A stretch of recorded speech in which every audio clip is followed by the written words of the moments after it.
Sa ngala ng Ama, ng Anak, ng Espiritu Santo.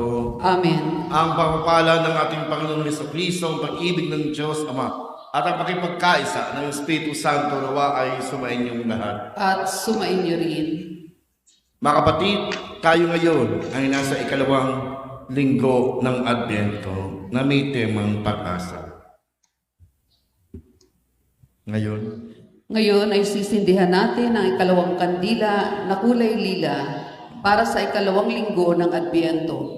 Tayo ngayon ay inaanyayahang buksan ang ating puso upang tanggapin si Jesus na siyang tanging pag-asa sa ating buhay. Ang magsisindi po sa umagang ito ay si Bong Napoles and family.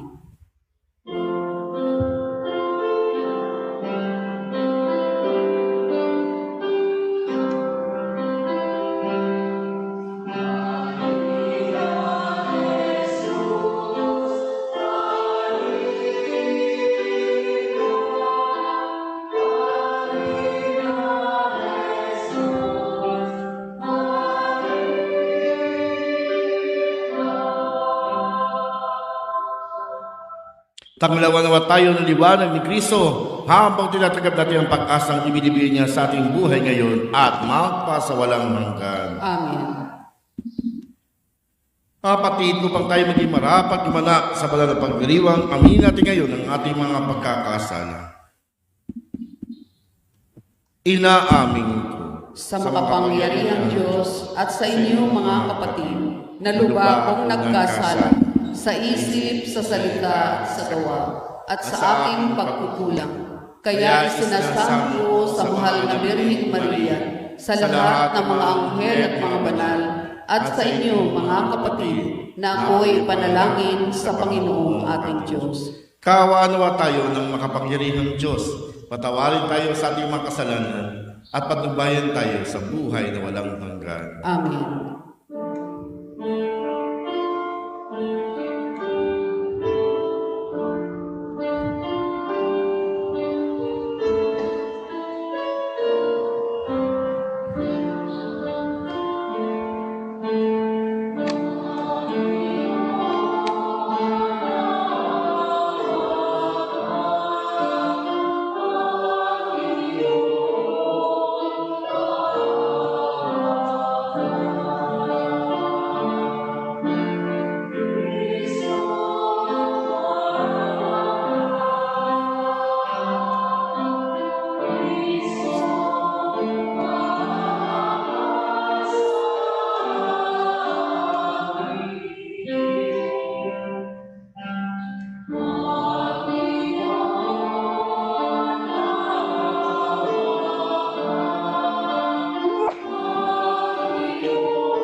Manalangin tayo.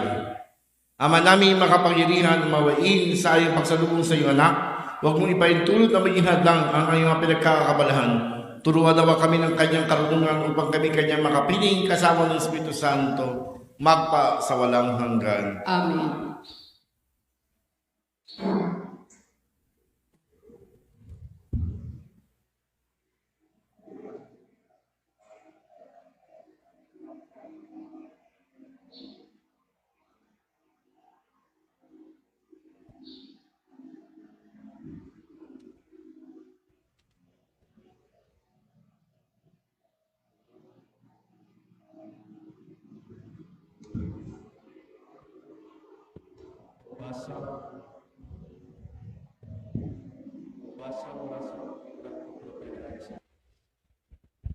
Aliwinin niyo ang aking bayan. Sabi ng Diyos.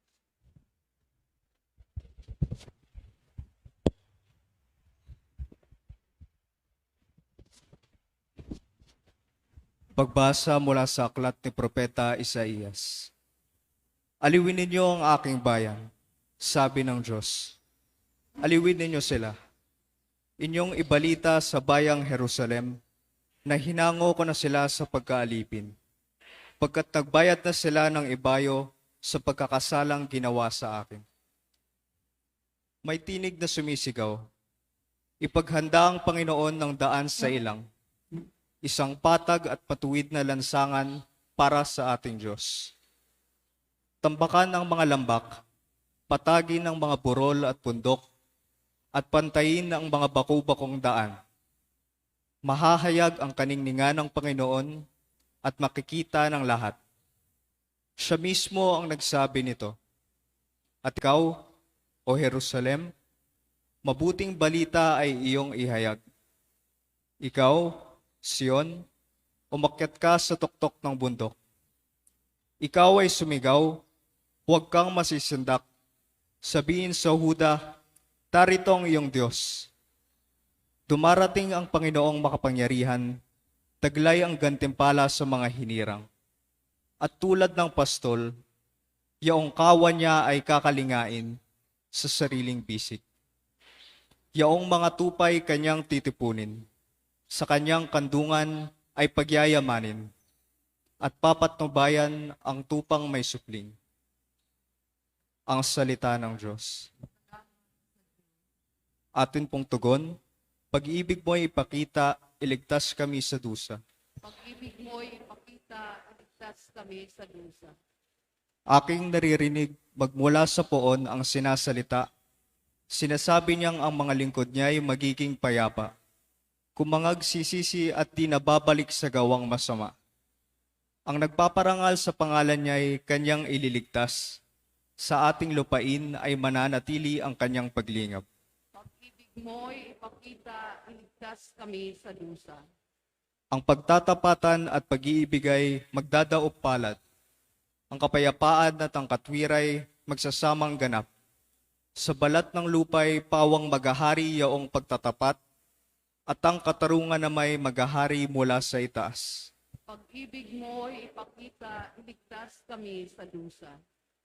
Gagawing maunlad ng Panginoong Diyos itong ating buhay, ang mga halaman sa ating lupai bubungang mainam. Sa harapan niya yaong magahari, pawang katarungan, magiging payapat susunod ang madla sa kanyang daan. Pag-ibig mo'y ipakita, iligtas kami sa dusa.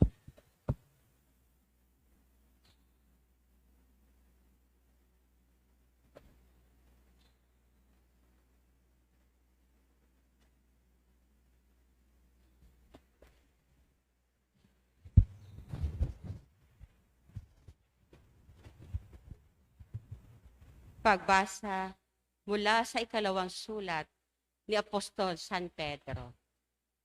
Huwag ninyong kalilimutan ito, mga pinakamamahal. Sa Panginoon, ang isang araw ay 1,000 taon at ang 1,000 taon ay isang araw lamang. Ang Panginoon ay hindi nagpapabaya sa kanyang pangako tulad ng inaakala ng ilan. Hindi pa niya tinutupad ang pangakong iyon alang-alang sa inyo. Binibigyan niya ng pagkakataon ng lahat na makapagsisi at magbalik loob sa Diyos sapagkat hindi niya nais na kayo'y mapahamak. Ngunit ang araw ng Panginoon ay darating na tulad ng isang magnanakaw.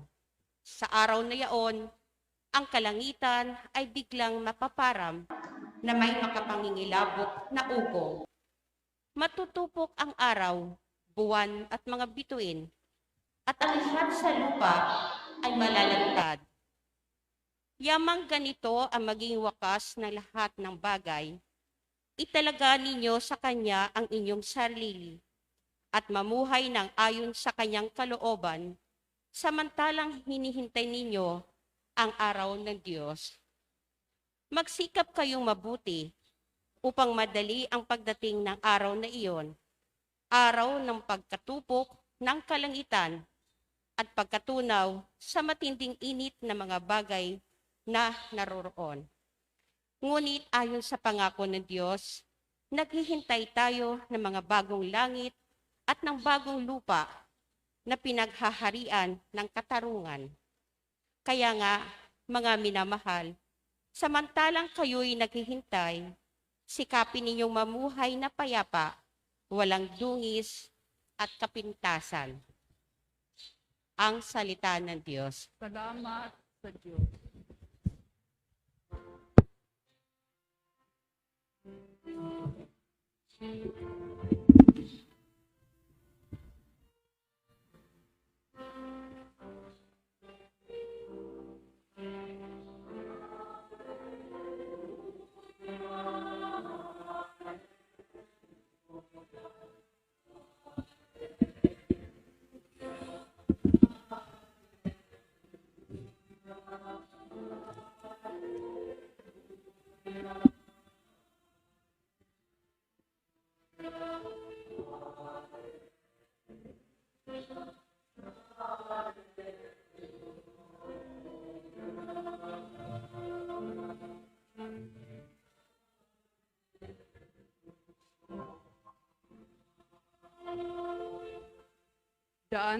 Daan ng puong nariyan na, tuwirit ihanda sa kanya, pagtubos niya ay makikita.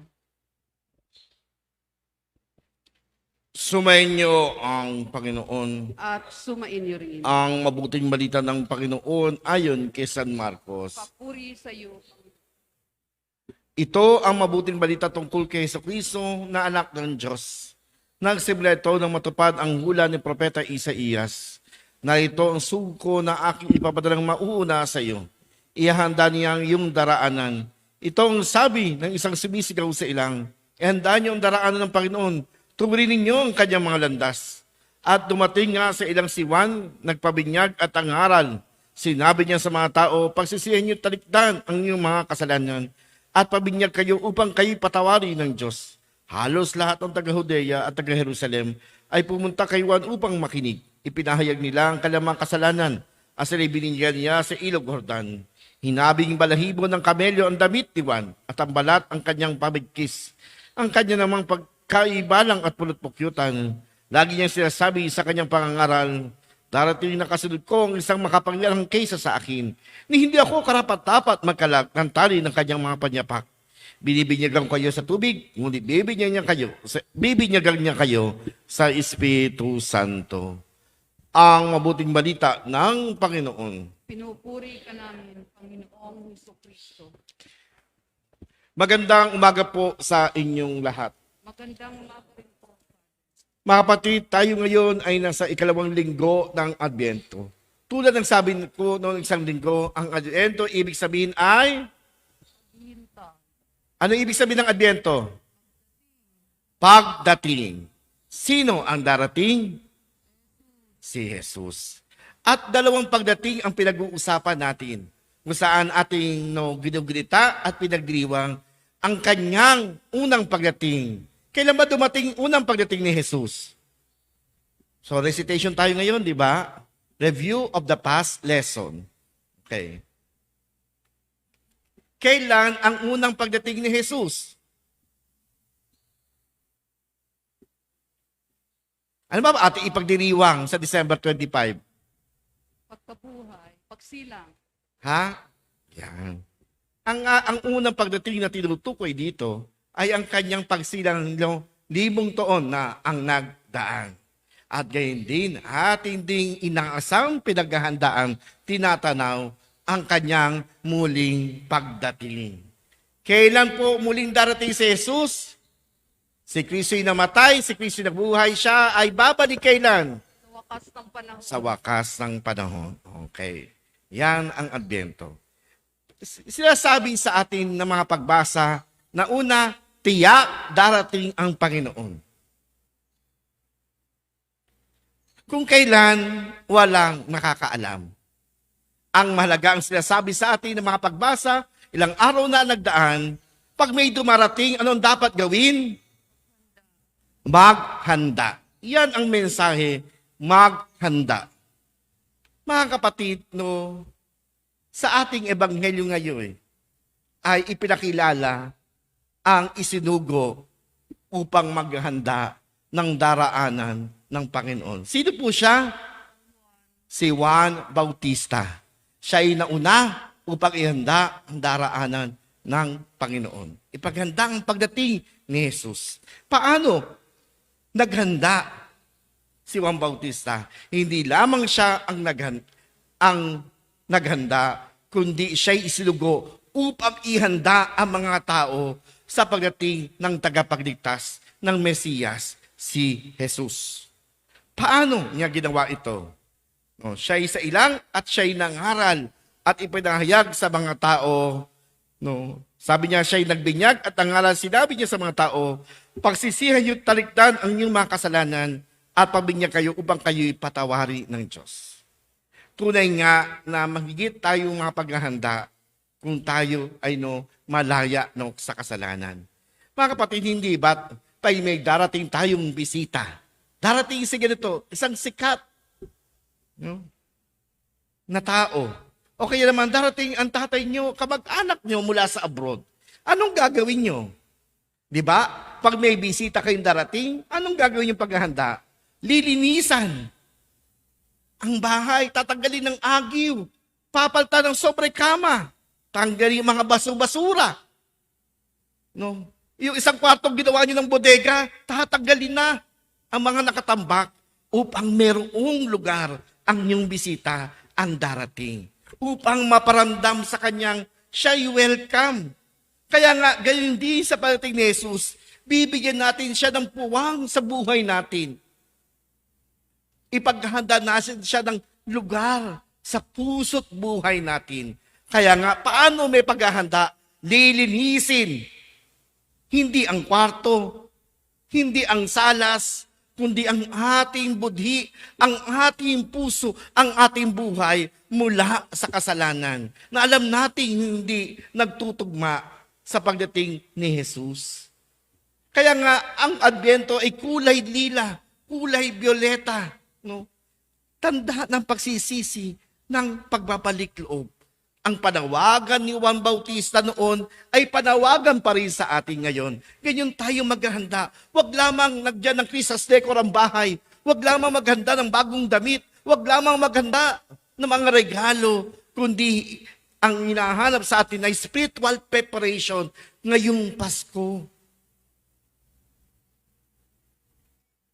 Paano lilinisin ang budhi? Sa pamagitan ng pagsisisi ng mga kasalanan. Pagpapakumbaba.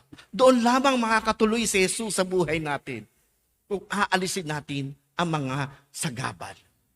Sabi nga dito, ni propeta, si Juan Bautista, ang katuparan ng sinasabi ni propeta Isaías sa unang pagbasa. Siya yung sinasabing, sugo na ipapadalang mauuna kay Jesus. Iahanda niya ang iyong daraanan.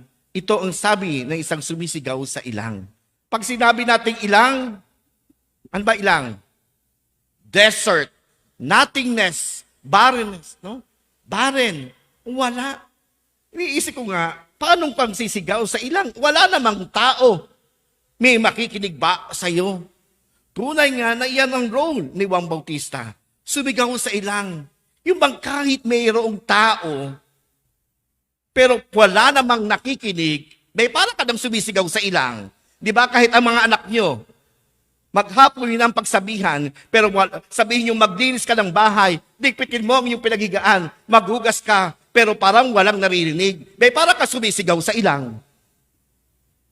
Yan. Di ba? Yung parang walang nakikinig, walang handang makinig. Pero titigil ba? Hindi. Sisigaw pa rin. Kahit tila ba parang nakikinig, ipahayag pa rin ng katotohanan, ihanda ang daraanan ng Panginoon. Mga kapatid, sabi dito ni Propeta Isaías, no, sa unang pagbasa,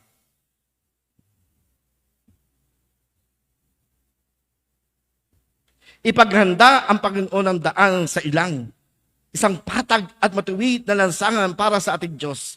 Tambakan ang mga lambak, patagi ng mga burol at bundok, at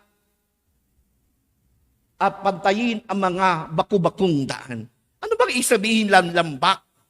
O, ano ba tayo? Forms, no? Lambak. Ano ba lambak sa English? Valley. Malalim. Tulad ng Marikina Valley, no? No? Malalim. Tapos nga, ibig sabihin, no? Malalim ang valley, ang lambak, tatambakan mo. Ngayon, yung bundok daw, papatagin. No? So, papatagin at mga baku-bakong ay tutuwirin. Ibig sabihin, gagawa ka ng highway. Di ba pag ngayon ay gumagawa ng highway? Sa bayon sa ano, di ba? Sa pagpunta kayo ng SCTEX, di ba? Merong bundok doong tinapyas. Meron doong malalim na tinambakan. O kaya nilagyan ng tulay. Pantay. Hindi na kayang magbaku-bako. Pero anong ibig sabihin ng tambakan ng lambak? Anong ating itatambak?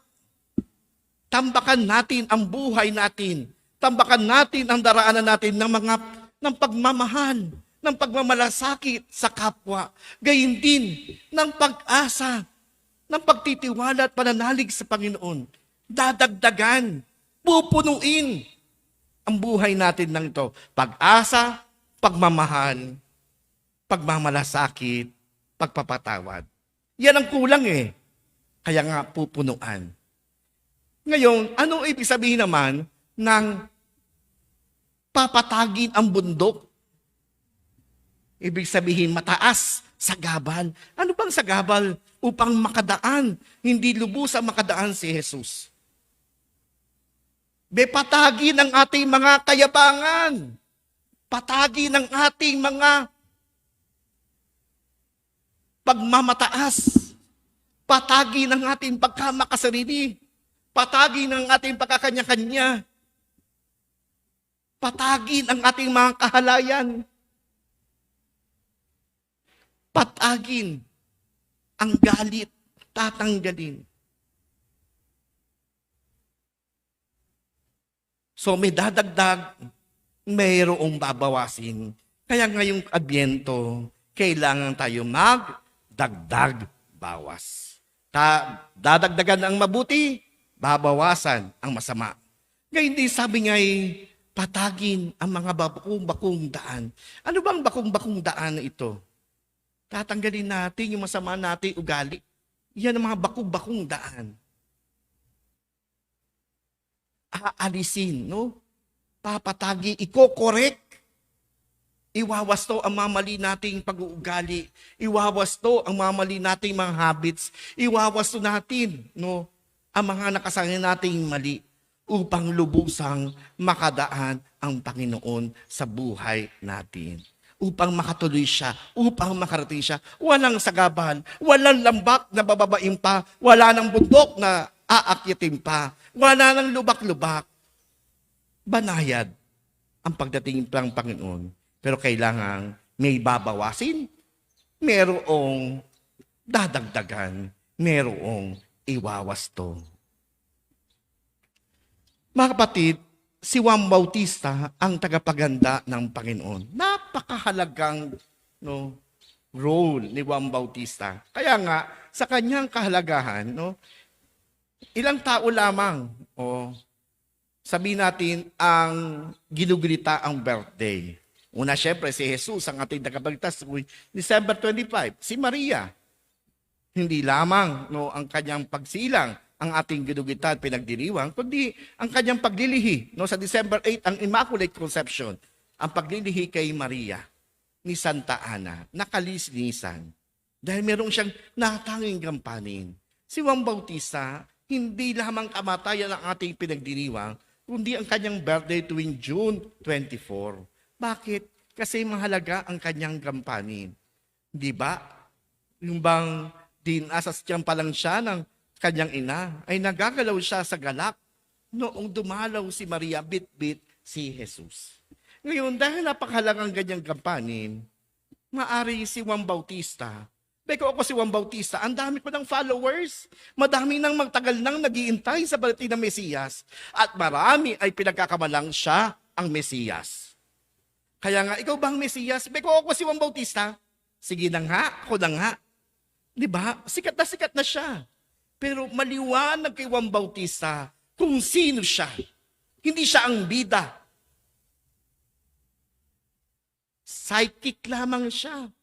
Supporting role lamang siya. Malinaw sa kanya ito. Hindi siya ang nasa limelight.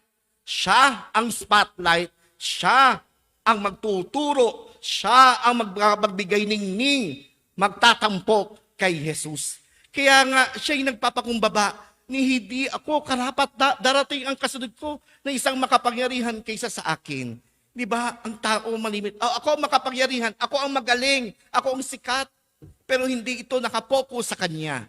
Kundi nakapokus siya kay Jesus. May alam niya, hindi siya instrumento lamang. May higit na makapangyarihan sa kanya. At nakikita, sabi niya, hindi ako karapat-dapat magkalak ng tali ng kanyang mga panyapak. Tagapaganda lamang siya. Tagapagturo lamang. Si Jesus ang nais siyang makilala, hindi siya. Si Jesus ang nais niyang maging bida, hindi siya bida. Mga kapatid, sa mundo natin ngayon, maraming pabida. Maraming gusto sila ang sikat. Maraming gusto sa kanila ang focus sa sarili. Pero mga kapatid, ngayong Adbyento, tinatawag tayong maging Juan Bautista. Huwag mag-focus sa sarili, kundi i-focus ang sarili kay Kristo. Pag sa sarili ka nag-focus, hindi mo makikita si Kristo at hindi mo mapapakita si Kristo. Lahat tayo, Juan Bautista, tinatawag, ituro si Kristo, ipakilala si Kristo. Huwag ituro ang kapwa sa sarili.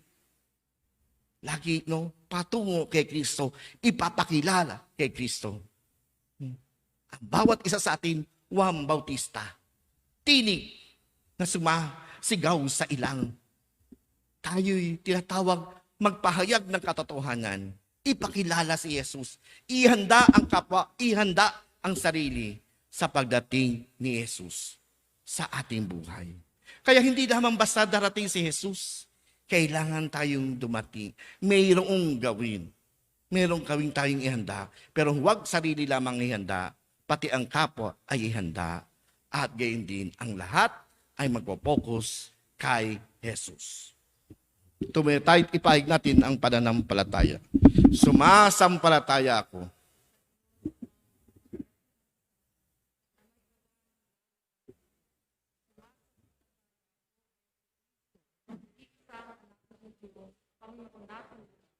Nagkatawang tao siya ng Espiritu Santo. Pinanganak ng Santa Maria Virgen. Pinagpakasakit ni Poncio Pilato. Ipinako sa krus na matay ni Jesus. Nanao sa kinaroroonan ng mga nang may katulad umakyat sa langit. Nalululok sa kanan ng Diyos na pangyarihan sa lahat. Doon magmula sa ito at ito sa namabuhay. Tumaas sa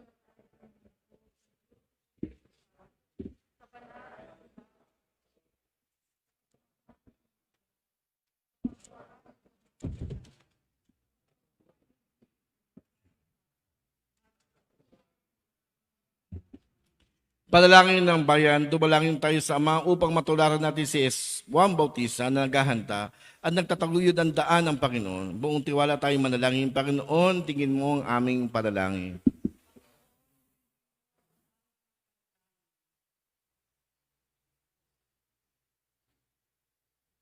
Ito po.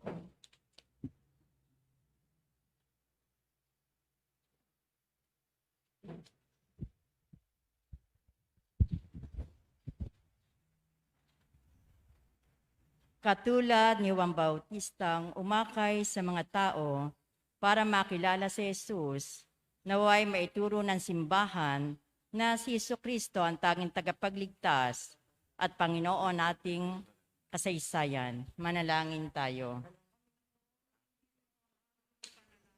Maging tagapagtaguyod nawa ng katotohanan ang mga namumuno sa pamahalaan at wakasan nawa nila ang mga kasinungalingan na nagdudulot ng pagkakawatak-watak sa ating lipunan.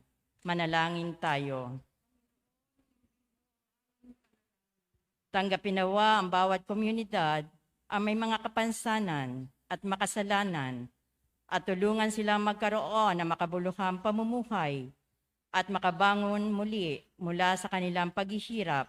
Manalangin tayo.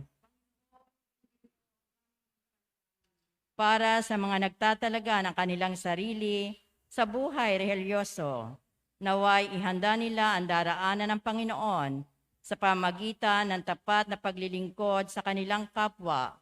Manalangin tayo. Masilayan nawa ng mga kapatid nating yumao ang kaningningang walang hanggan ng Panginoon sa kanyang kaharian sa langit. Manalangin tayo.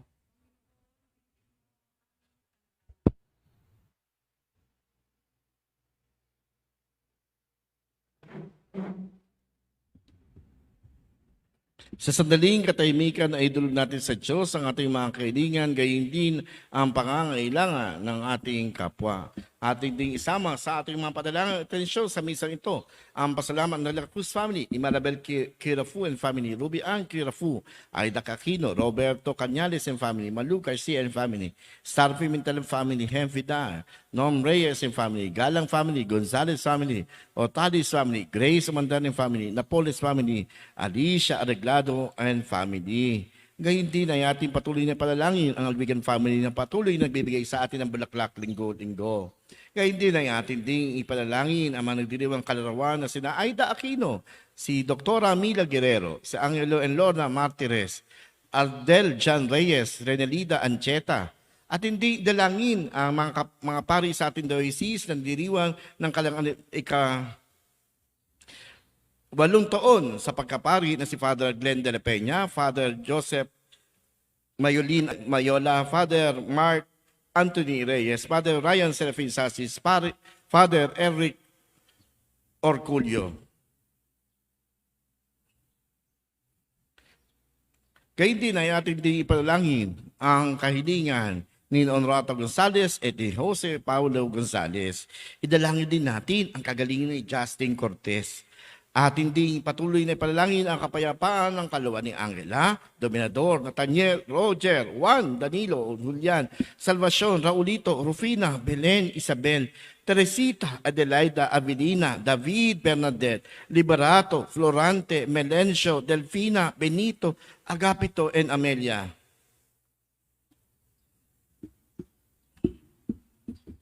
At lahat ng mga kaluluwa sa purgatorio.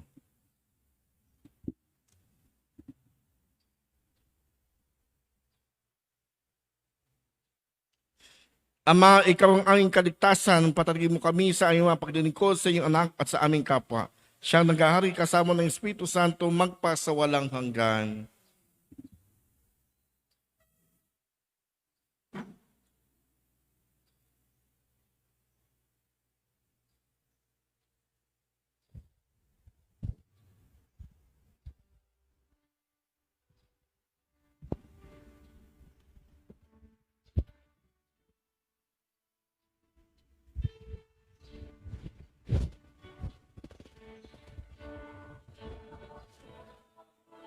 Sa kabila yan, kabila.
Manalangin kayo mga kapatid upang paghahain natin ay kalugdan ng Diyos amang makapangyarihan. Tanggapin nawa ng Panginoon itong pagkakain sa iyong mga kamay, sa kapurihan niya at karangalan, sa ating kapakinabangan at sa buong sambayanan niyang banal.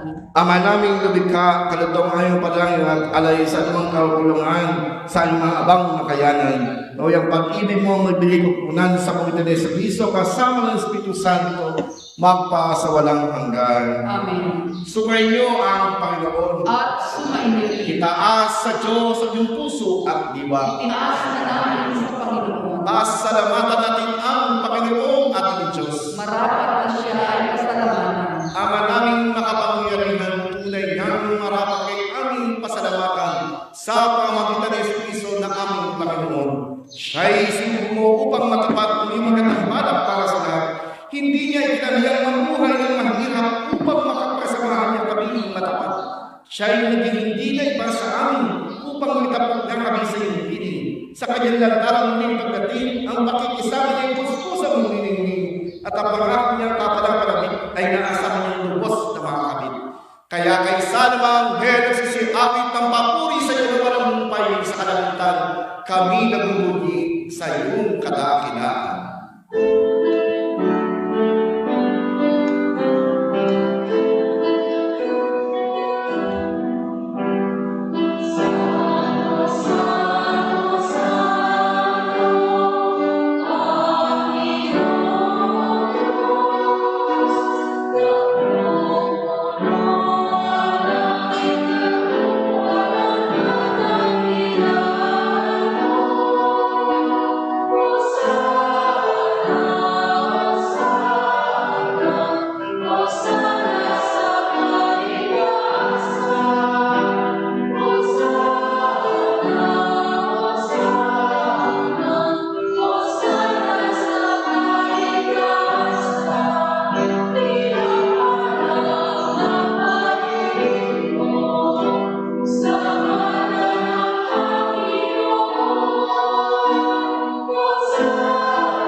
Ama naming banal, ikaw ang bukal ng tanang kabanalan. Kaya sa pamagitan ng iyong Espiritu, kayo banal na mga kaloob na ito upang para sa amin maging katawan at dugo ng aming Panginoong Heso Kristo.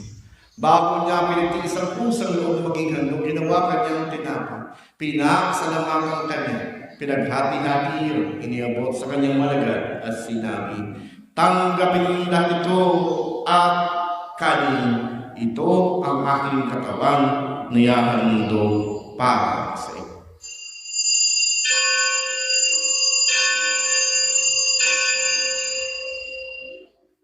Ganyan din naman nung matapos ang hapunan, ginawa kanya ang kalis, muli kanyang pinasalamatan. Inabot niyang kalis sa kanyang malagad at sinabi, tanggapin natin ito at inumin.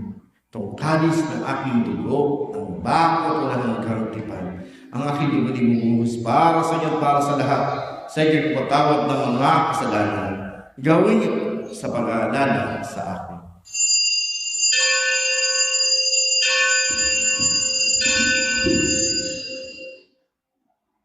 Ipagbunin natin ang misteryo ng pananampalataya.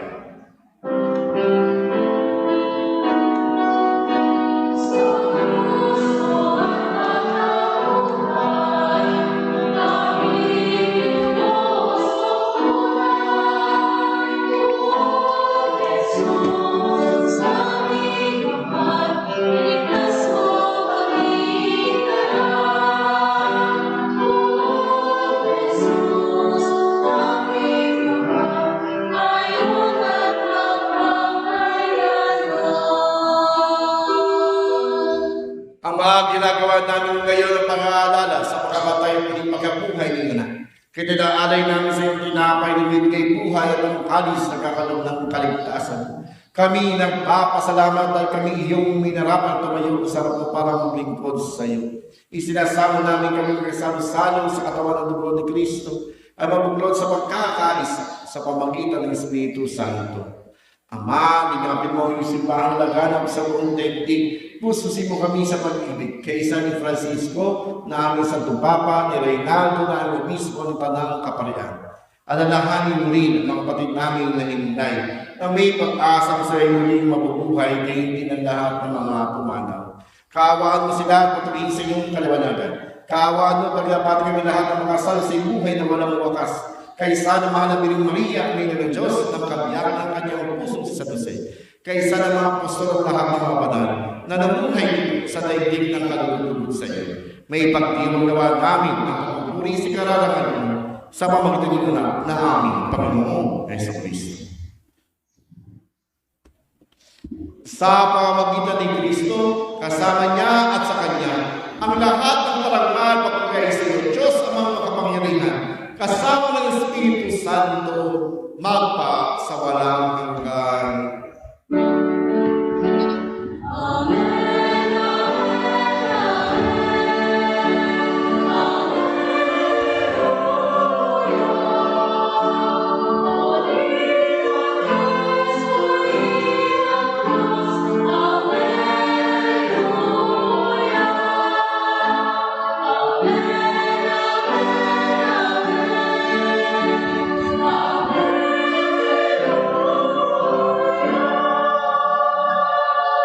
Sa pagbibili naman ang galing ng utos sa turo ni Jesus sa pangangati ng Diyos, ipahayag natin ang lakas loob.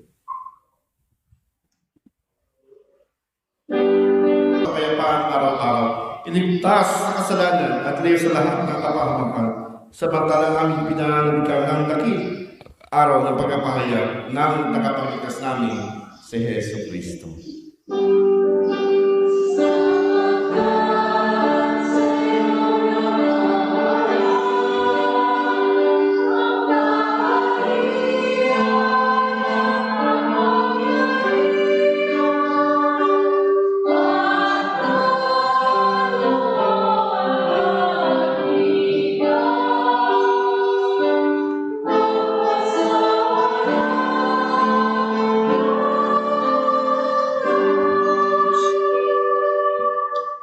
Panginoong Jesucristo, sinabi mo sa iyong mga apostol, kapayapaan ang iniiwan ko sa inyo, aking kapayapaan ang ibibigay ko sa inyo.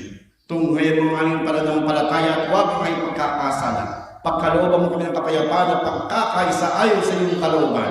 Kasama ng Espiritu Santo, magpa sa walang hanggan. Amen. Ang kapayapaan ng Panginoon ay laging sumainyo. At sumainyo rin. Bigayan kayo ng kapayapaan sa isa-isa. Peace be with you.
Ito ang kordero ng Diyos. Ito ang nag-aalis ng mga kasalanan sa liputan.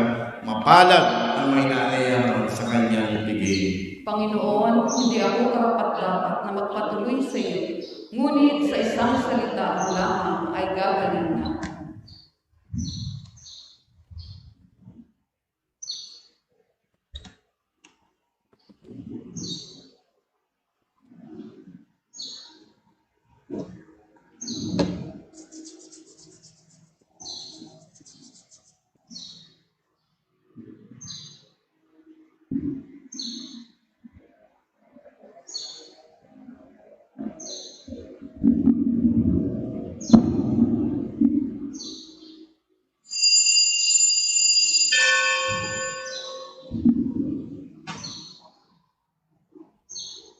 Paalala lamang po sa pagpupunyon, iunat na maigi po ang kamay, huwag po masyadong lumapit sa nabibig ng pupunyon.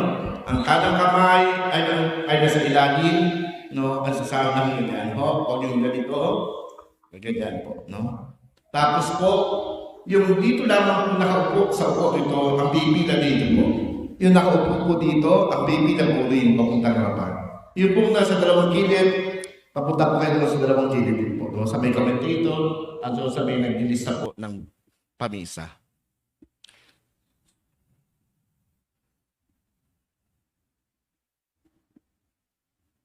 Katawan ni Kristo.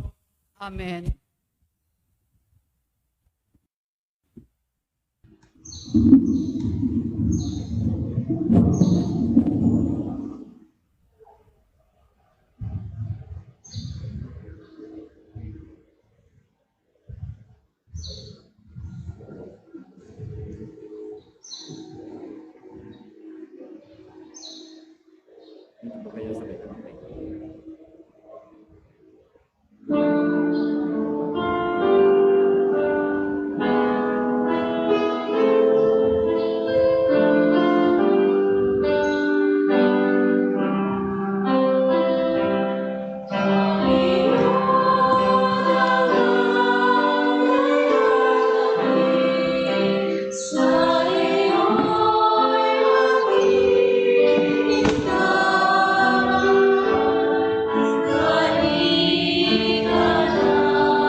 sa pakikinabang na espiritual.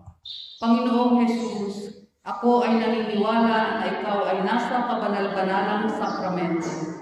Iniibig kita ng higit sa lahat at ninanasa kong tanggapin ka sa aking kaluluwa, sapagkat sa mga sandaling ito, hindi kita matatanggap sa sakramento.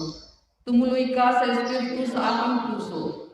Niyayakap kita na para bang naririto ka na at iniaalay ko ng buong buo ang aking sarili sa iyo. Huwag mong hayaang mawalay ako sa iyo. Amen.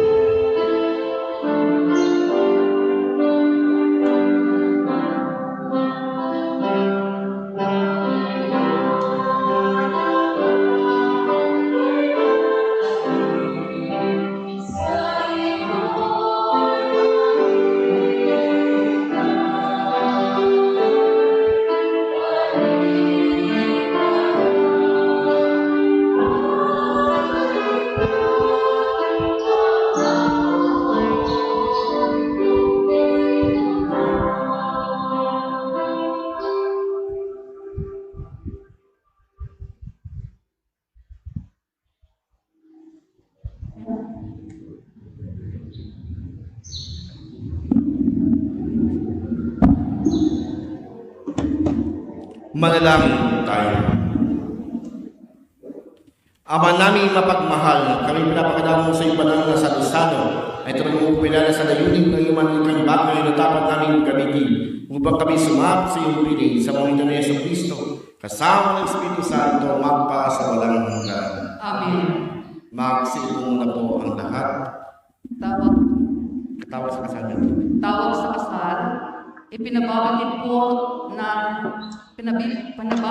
sa lahat na sina Miss Justin V. Mataro, anak ni Javier Mataro at Giselle Mataro, nakatira sa Block 3, Lot 9, Camellia Homes, Fairfield, Subdivision, Mambuguan, Subdivision, City of Bacoor, Cavite, ay ikakakasal kay Mr. Belly Ray T. Domingo, anak ni John C. Domingo at Maribeth C. Tankeko. Nakatira sa number 27, Luke Street, Metrogate Complex, Barangay Pandayan, Mikawayan, Bulacan. Sa darating na ika-12 ng Enero 2021 sa Archdiocesan Shrine of Nuestra Señora de Guia, Ermita, Manila.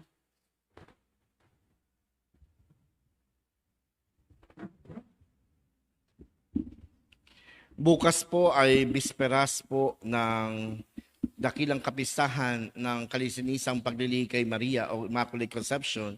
Kaya po muli ay magkakaroon tayo ng motorcade. Magsisimula po dito sa ating parokya, Parish Church. Iikot po dito po sa bawat phases, main roads, dati pong ruta, at lalabas patungo pong Camellia, Green Square, Sampaguita, Greentown at Kaulilihan ang Cherry Homes kung saan sila ang kanyang nagdiriwang ng kapistahan.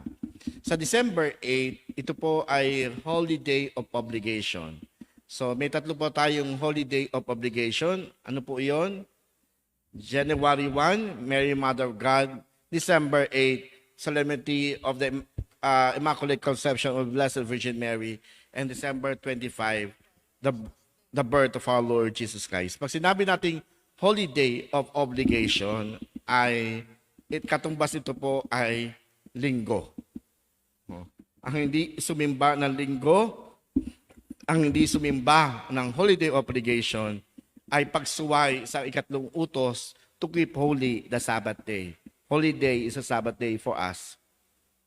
So dahil ito din po ngayon sa unang pagkakataon ay legal holiday sa atin sa Pilipinas, so walang pasok.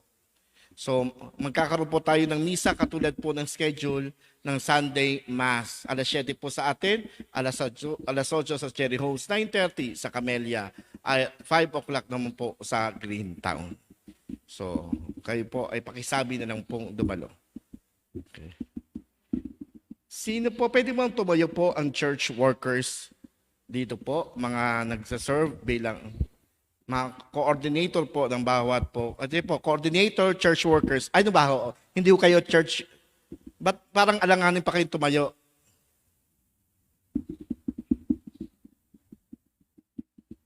May meeting po patapos tayo ng misa. Ang meeting na ito ay nakaschedule ng isang linggo pero ilan lamang po ang sumipot.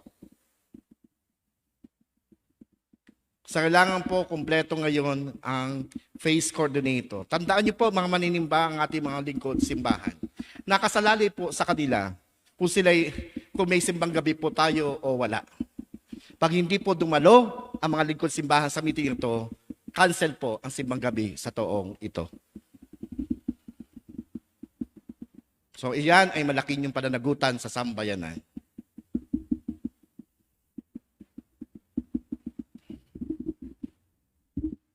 Kayo ay nangako sa Diyos. Kayo ay nangako sa sambayanan na maglilingkod.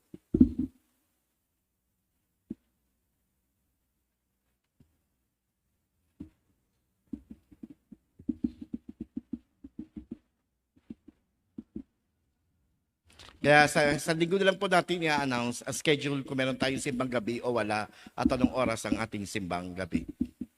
Tumayo po ang lahat.